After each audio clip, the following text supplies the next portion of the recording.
Nagpakabit ako ng solar na 6 kilowatts dito sa farm.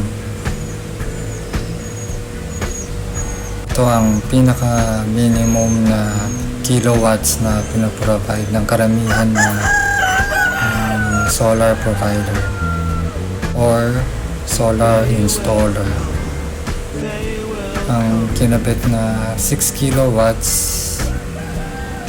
ay may 10 solar panels at buti na lang ay pwede siyang ikabit sa taas ng bubungan ng mga chicken coops and pig's house, at yung mga foundation nito ay kahoy lamang. Buti na lang pwede siya ilagay siya doon, kundi magagastos pa kami ng additional cost for steel structure. At more on sunset facing ang aming solar panels. Hindi ako expert dito, ako ay nagbibigay lamang ng opinion based on my experience dito sa solar power na 6 kilowatts. Malapit lang itong mga solar panels sa house. Nandoon yung controller at saka yung battery, kaya hindi na ako nagdagdag ng additional cost for wires. At pagpasok natin sa loob, makikita kagad natin yung battery. Dito na i-store yung energy na nakukuha sa sun, sa araw.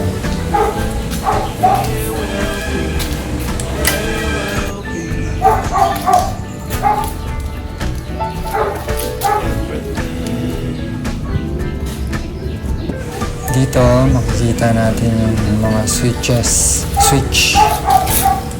Yung dalawang kulay pula na to ay yan yung solar panels. Dito sa susunod na switch ay yung papunta sa battery. Siguro pag puno na yung battery, gusto nyo i-off, pwede nyo i-off dyan. Tapos yung next, yan yung grid. Ito naman makikita nyo dito yung nagbiblink ng color green. Yan yung pang Wi-Fi connection.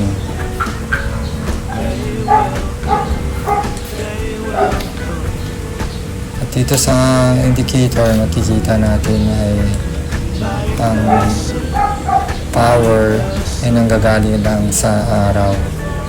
Hindi siya, walang lumalabas walang galing sa battery kasi umaga. Dito 0.12 kilowatts lang ang nagagamit kasi right now ang naka-on lang ay yung insect killer. Pero pag nag-automatic yung deep well saka yung pump, yung isa pang pump ay tataas ito. Yung sa pinakataas naman, yun yung nag-automatic, pag off natin, i-on-off natin yung switch siya sa grid. Or pag nalobat yung battery, nag-shift siya sa grid.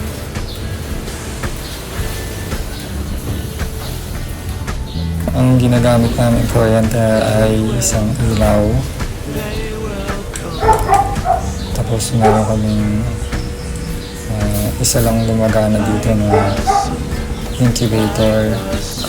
Wala pa kaming ref. Pag may ref siguro, hindi na talaga kaya itong solar power lang.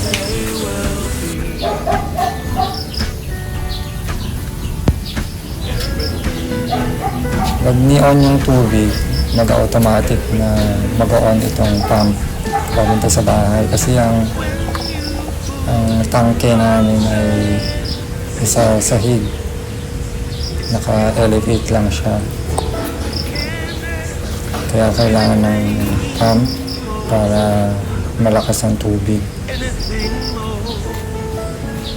Tapos meron naman itong tangke ay nasa 1,000 liters or 260 gallons. At ito naman ay ang deep well pump.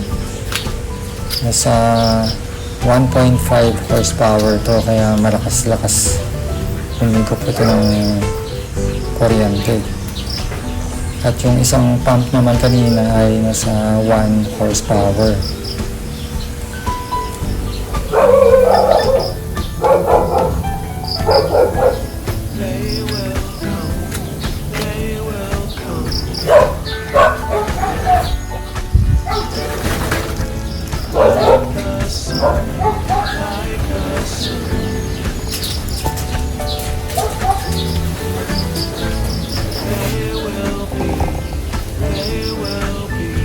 Ang electric bill namin ay nagre-range lang ng 2,000 plus to 3,000.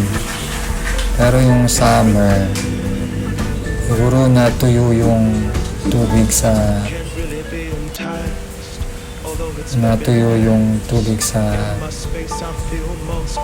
deep well, kaya umabot ang aming bill ng 7,387. Kasi pag wala siyang mahigop na tubig, pump ng pump yung deep well namin.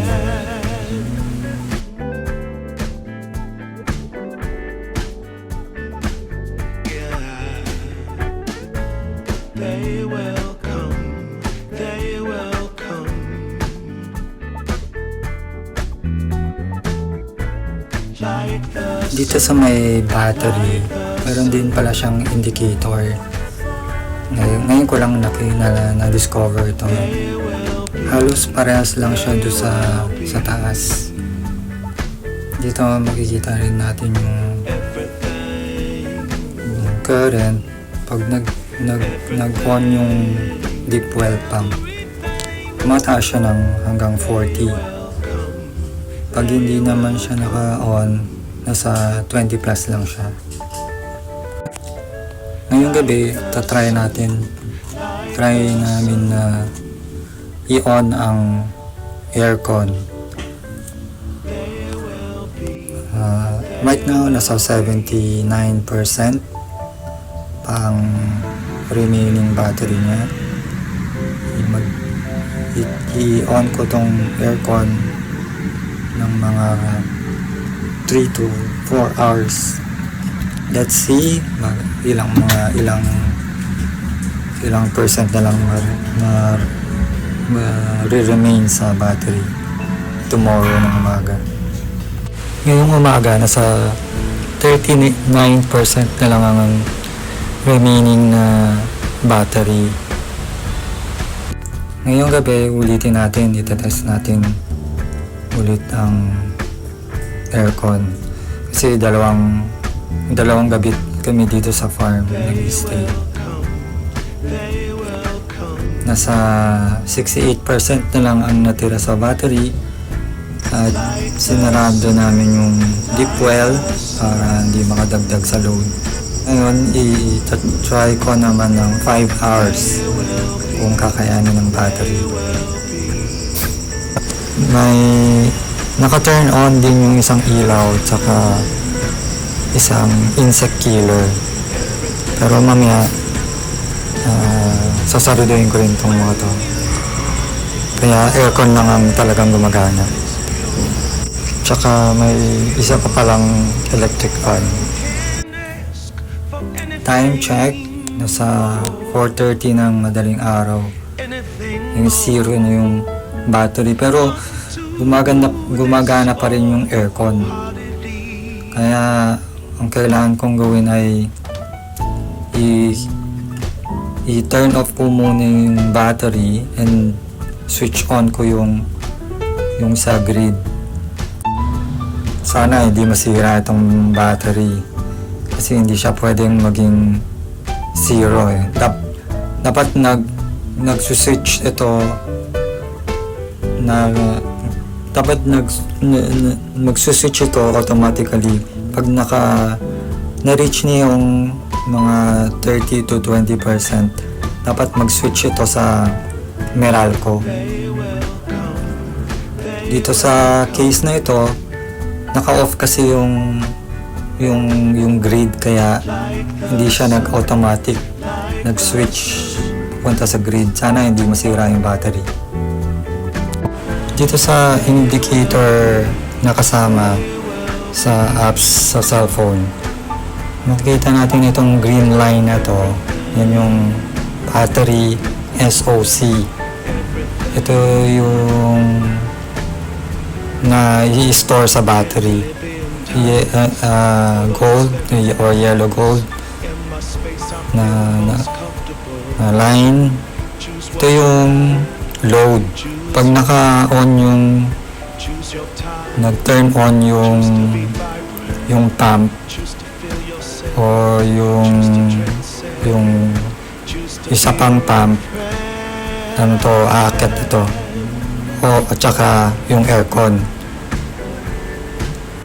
Dito naman, di ba, earlier sinabi ko na naubos yung battery sa aircon at ni-open ko ni-turn on ko yung grid. Kaya makikita natin dito sa itong blue na to. Yan yung ni-turn on ko na grid.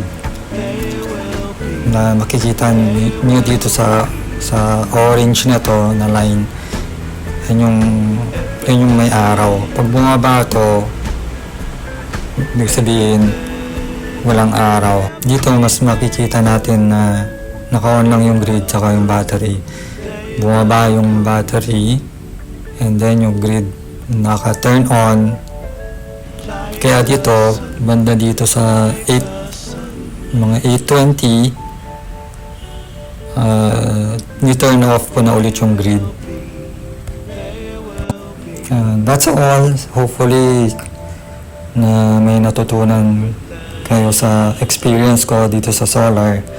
And don't forget to like and subscribe and click the bell button para pag may bago akong mga videos, lalabas ka agad sa channel, sa YouTube niyo.